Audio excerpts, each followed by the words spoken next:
Why, hello there. I see you've come from the Best Strikers video. Oh, you didn't come from the Best Strikers video? Oh, well, go watch it then, huh? Should have came out yesterday, bud. Alright, anyway, this is going to be the best grappler in every single division, starting out at flyweight, moving our way on up to the heavyweight division, but starting us out. It's Pantoja for flyweight, bro. I don't care if he comes back and he's washed after the injury, which he very well could. Like, I think he's going to be washed after the injury. But as of what we've seen most recently, he's messing people up on the ground, bro. Like, he's dominating people in the wrestling. He's dominating them in the jiu-jitsu. He can smudge you. He can submit you. He can take you down. He's big and strong for the division. It's Pantoja. Like, there's not really an argument for anybody else besides maybe Tetsuro Taira. But the reason I'm putting Pantoja above him is because they fought Brandon Royval at similar times. And I know Taira's probably improved more than Royval, or not Royval, than Pantoja has in that span of time. But, like, Pantoja was able to hold him down. Taira really wasn't. And then also Pantoja's, he's more proven. Yeah, man, I'd just like to add to that. Pantoja gets to, like, a body lock so fast. And, like, he's very, like, once he takes you down, as you can see against, like, Kai Kara France, Kai Asakura, you're not getting back up on him. And if you try anything risky, he's just going to submit you. Yeah. I think he's by far better than Taira. I think it's a little bit more competitive given, Taira's last performance. But I still think Pantoja is decisively ahead of Taira. Moving us right along. This one, if you watch the Strikers video, you know that I told you for both videos, there was one weight class where it was very difficult to choose. In the Strikers video, that was the welterweight division. For this video, it was the bantamweight division. Umar Nurmagomedov. The reason we went with him. Okay, so Jan has better cardio, which was why he was able to out-grapple Merab, like, later into the fight. Umar, while his gas tank kind of cost him the later rounds, I think if you just look at, they both out-grappled Merab in moments. And also, Umar has never been decisively out-grappled. Like, he got out-grappled when he gassed out against Merab, but he also out-grappled Merab when he was fresh. Jan did get out-grappled back in the day by Aljo. He got out-grappled by Merab in the first fight. And then also, the way I'm going to look at it as well is Umar was able to effectively hold down Corey Sandhagen, whereas Petr Yan is a very good wrestler, but he's not really, like, he doesn't really have a great ability to hold people down and submit them, whereas also Umar out-grappled Batista. It's very competitive. It was very hard to choose between the two of them. But if gun to my head in Grand Theft Auto, I would pick Umar. I totally agree with what you just said. I think the out-grappling Bautista, all that, I think that's also aging insanely well for him, especially with how clean he submitted Oliveira at the fight night. I think it's just all aging well. And like you said, with the cardio against Merab, I mean, not that, like it was more cardio than the grappling skill, like you said. Yeah, we're trying to keep this purely on a skill for skill basis rather than, like, in the striking video, like a power basis, or for this video, a strength basis or cardio basis. With grappling, it's kind of indistinguishable from strength. You have to kind of factor strength into it a little bit, but we're obviously going to be, like, massively favoring technique over everything else. So we're ever so slightly giving it to Umar. If you say Jan, no problem. I see where you're coming from with Jan as well. But moving right along, another one of the inbreds. We got Movsar Evloev as the best grappler in the featherweight division. Now, I don't think this is that contentious. I think this is pretty self-explanatory. He's never been out grappled. Ground and pound is a part of. He beat Aljamain Sterling. He did more damage on the ground. Ground and pound is definitely a part of how we're factoring in grappling. Underratedly entertaining grappling as well. He's not really a smudge merchant. He does land ground and pound. He is good at that. And he's been able to use it effectively in all of his fights. He's very entertaining against other good grapplers.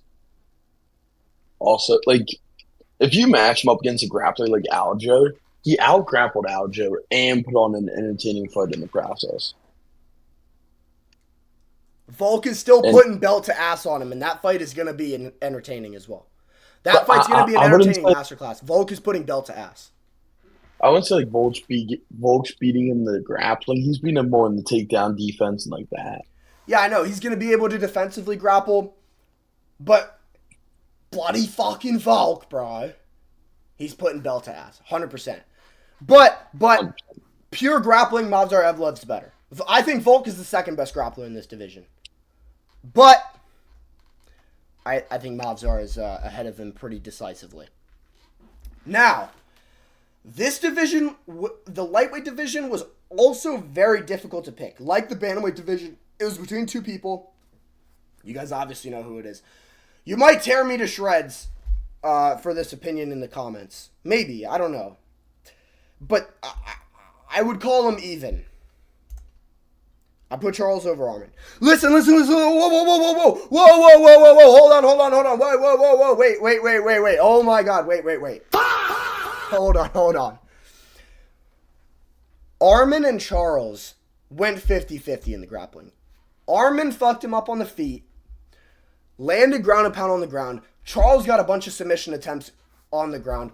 I say it's even. I know Arman got takedowns, and that's why I'm making it even in the grappling, but here's the thing. Here's the fucking thing, you guys. Here's the thing about Charles, you guys. He's done it to everybody. Like, it's more proven. The Holloway performance, the Gaethje performance, the Poirier performance, the Gamrot performance. Chandler as well, but Arman has, like, one other great grappling performance. That was against Dan Hooker. Like, if you're going 50-50 with Charles, I would pick him to beat Charles in a rematch. I would pick him to out-grapple Charles in a rematch. But, as of right now, I'm going with Charles just because of the depth of the resume breaking the tie. So their first fight, I'll call it a tie in the grappling. Arman won in the striking. And then the tiebreaker is who had the better performances outside of that. And I would give it to Charles, like, just barely. I mean, I was the one who was more, like, on, like, the Charles than you were, where he was better. I think how many people he's done it to is insanely impressive. I think his submission skills are super impressive. And he still can land really good damage from the top. Like, as he did against Dustin in their fight, he landed really good damage before he submitted him. Well, Arman lands damage, bro. Don't tell me. I'm just saying. I'm saying I think Charles is. I think his ground and pound's closer to Arman's than Arman's submission ability is to Charles.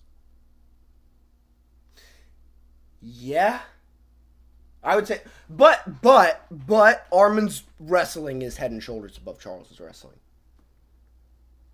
Yeah, I mean, because Charles is like, it's more like a recent acquisition for him to be like the heavy wrestler. Yeah, whereas Arman, that's his main thing. Like, Arman is a crazy wrestler. He's taking Charles down easy.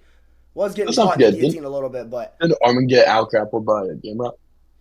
That was so long ago, and that was an argument. That was a robbery as well. So I'm not really counting that against Arman.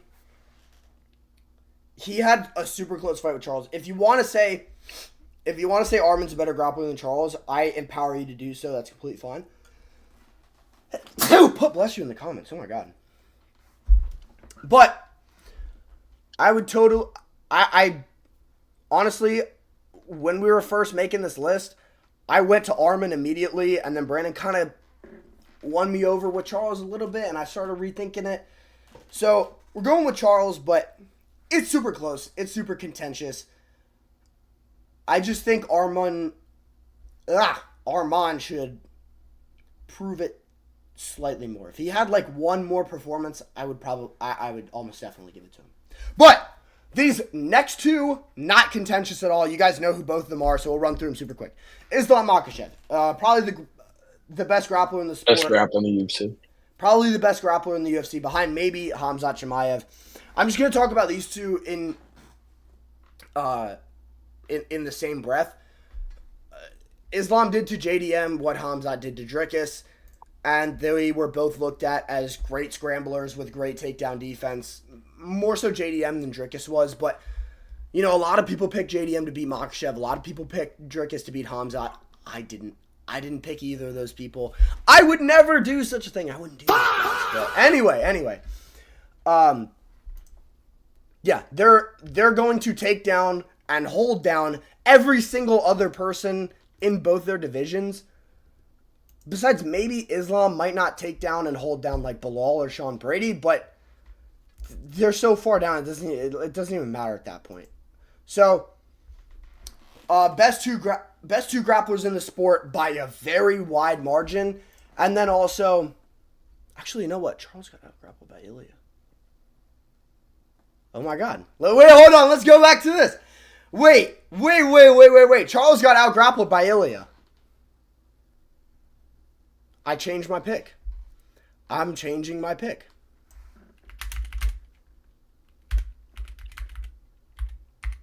I'm changing my pick, guys. Sorry. I've changed it. I changed my mind. I just started thinking about Ilya because like these are the three best fighters in the sport, these two and then Ilya, and then I was like, oh my God, he out-grappled Charles, and I think Armand would probably out-grapple Ilya. I would still pick Ilya to win that fight, but like, you know what? I'm changing it to Armand. Anyway. Oh my God, holy tangent. Best grappler at light heavyweight. God damn. It's Big Hank. He was the best striker at light heavyweight too. This division's just absolute trash. Like, it's just utter filth. Like, there's no ifs, ands, or buts. Since Pereira left the division, it's literally utter filth. Yuri's going to KO everybody by pure will, not any type of skill. Literally all just the warrior spirit guiding him to victory. But Big Hank, you know, he smudged Pereira against the fence. He took down Prime Jan Blachowicz. All right, whatever. We give it to him. There's no other grapplers in the division. Yeah. Yeah. Last but not least, now that we got Jailton Almeida up out of here, it's time out. What you booing for? Mate, you know who might be a better grappler than me? Sergey Spivak. Nah, let's be for real. There's only one motherfucker in this division who could ever in their life even dream about taking Volkov down and submitting him in like 2 minutes. There's only one dude who could do it, and it's Tom Aspinall. And he actually did it in real life. He didn't just dream about it. Tom, bro. Tom. Yeah, I mean, this is another one. There's like, Tom's not like a good grappler, like an exceptional grappler. He's just the best the division's got. Without Pereira, I would also call him the best striker in the division, to be honest. Either him or gone. Either him or gone. But if it's going to go to the tiebreaker, the tiebreaker would be power and performances, and I would give it to Tom. But anyway, make sure you guys like, comment, and subscribe. UFC 328 picks should be coming out right after this, the next day. 327, sorry, my bad. UFC 327 picks. We will be there in real life, in person. Picks will be coming out tomorrow from when this video comes out. Thank you guys so much for watching. I'll see you guys in the next one.